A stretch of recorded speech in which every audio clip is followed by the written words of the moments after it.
Hi, and welcome back to ELA with Miss Wardell. Today we are in chapter 4 of our wonderful novel read, Flat Stanley. Just something fun for this week. We needed a little fun, didn't we? This is one of my favorite chapters. It's titled The Museum Thieves.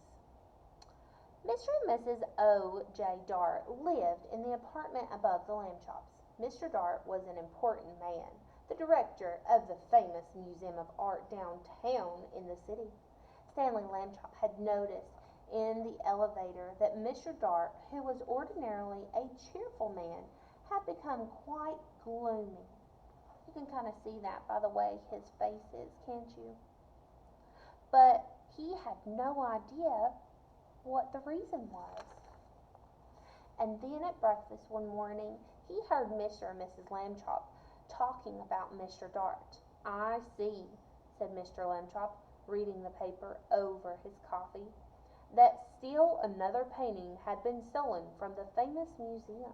It says here that Mr. O.J. Dart, the director, is at his wits' end. Oh dear! Are the police no help?" Mrs. Lambchop asked. "It seems not," said Mr. Lambchop. "Listen to what the chief of police told the newspaper.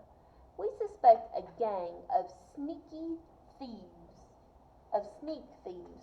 These are the worst kind. They work by sneakery, which makes them very difficult to catch. However, my men and I will keep trying, and meanwhile I hope people will buy tickets for the policeman's ball, and not park their cars where the signs don't."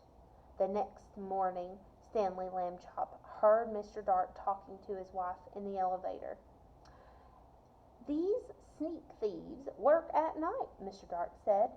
"It is very hard for our guards to stay awake when they have been on duty all day, and the famous museum is so big.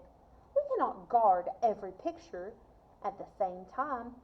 I fear it is hopeless, hopeless, hopeless." And suddenly, as if an electric light bulb had lit up the air above his head, giving out a little shooting lines of excitement, Stanley Lambchop had an idea. Pardon the interruption. This is just a Stanley Lambchop had an idea. He told it to Mr. Dart. "Stanley," Mr. Dart said, "if your mother will give her permission, I will put you and your plan to work this very night." Mrs. Lambchop gave her permission. "But you will have to take a long nap this afternoon," she said. "I will not have you up until all hours unless you do." That evening, after a long nap, Stanley went with Mr. Dart to the famous museum. Mr. Dart took him into the main hall where the biggest and the most important paintings were hung.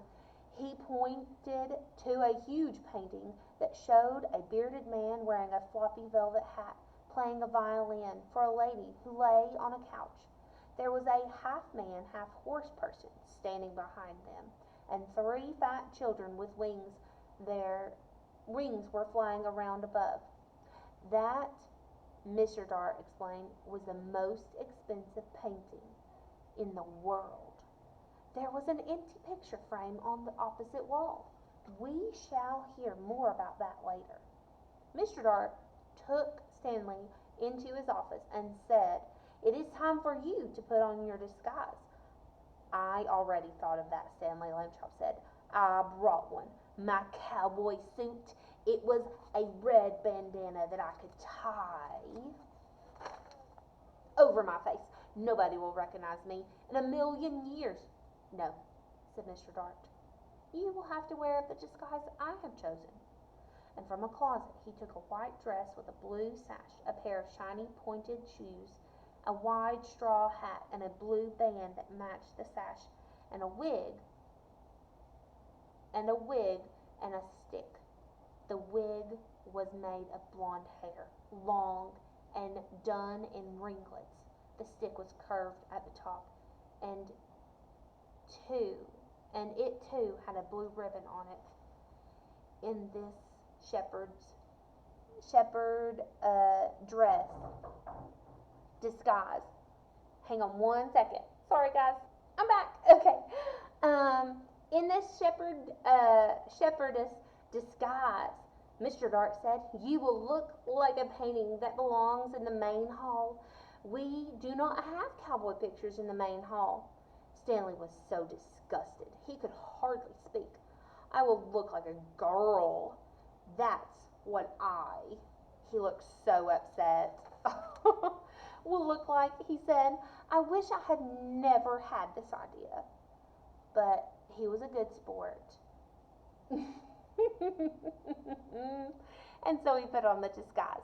Back in the main hall, Mr. Dark helped Stanley up into the empty picture frame. Stanley was able to stay in the place because Mr. Dark had cleverly put 2 small spikes in the wall, one for each hand and foot.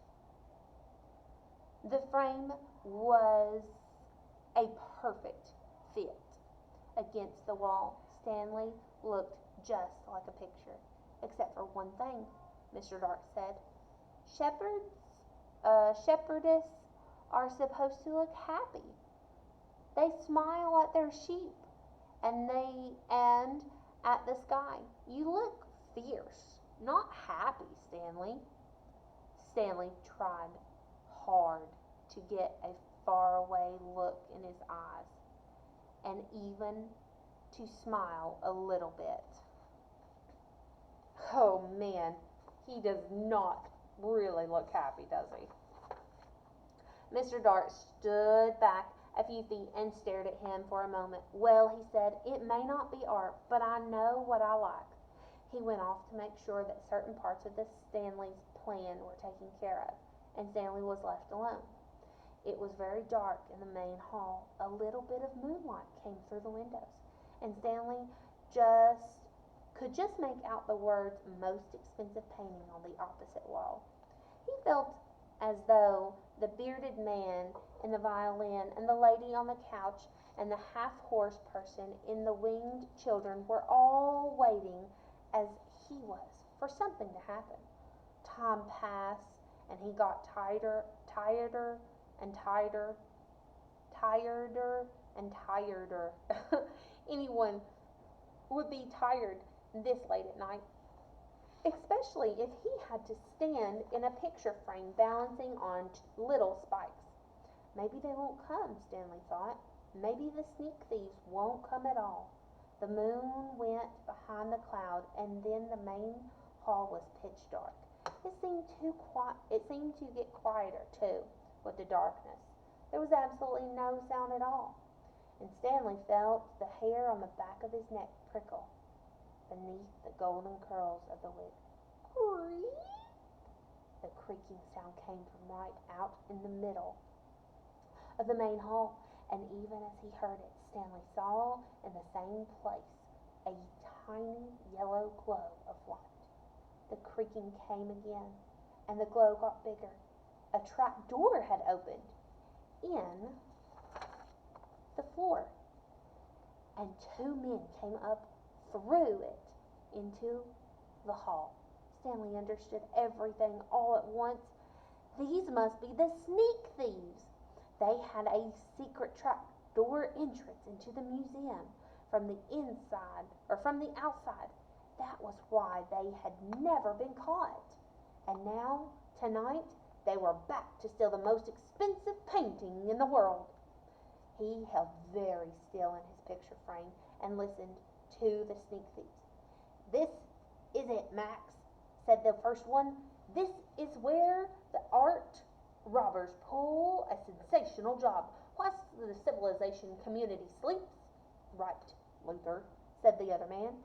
In all this great city, there is no one to suspect us." "Ha, ha, ha," thought Stanley Lemchop. "That's what you think." The sneak thieves put down their lanterns and took the world's most expensive painting off the wall. What would we do to anyone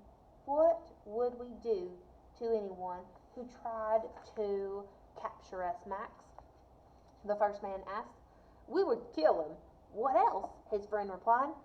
That was enough to frighten Stanley, and he was even more frightened than Luther. Even more frightened when Luther came over and stared at him. This sheep girl, Luther said. I thought the sheep girls were supposed to smile. Max, this one looks scared. Just in time, Stanley managed to get far away, look in his eyes again, and to smile, sort of. You're crazy, Luther, Max said. She's smiling, and what a pretty little thing she is, too. That made Stanley furious. He waited until the sneak thieves had turned back to the world's most expensive painting, and he shouted in the loudest, most terrifying voice, Police! Police! Mr. Dart, the sneak thieves are here! The sneak thieves looked at each other. Max said the first one was very quiet. I think I heard the sheep girl yell. I think I did too, said Max in a quivering voice. Oh boy, yelling pictures, we both need a rest. We're going to pause real quickly because I don't want the video to run out, okay? I'll be right back.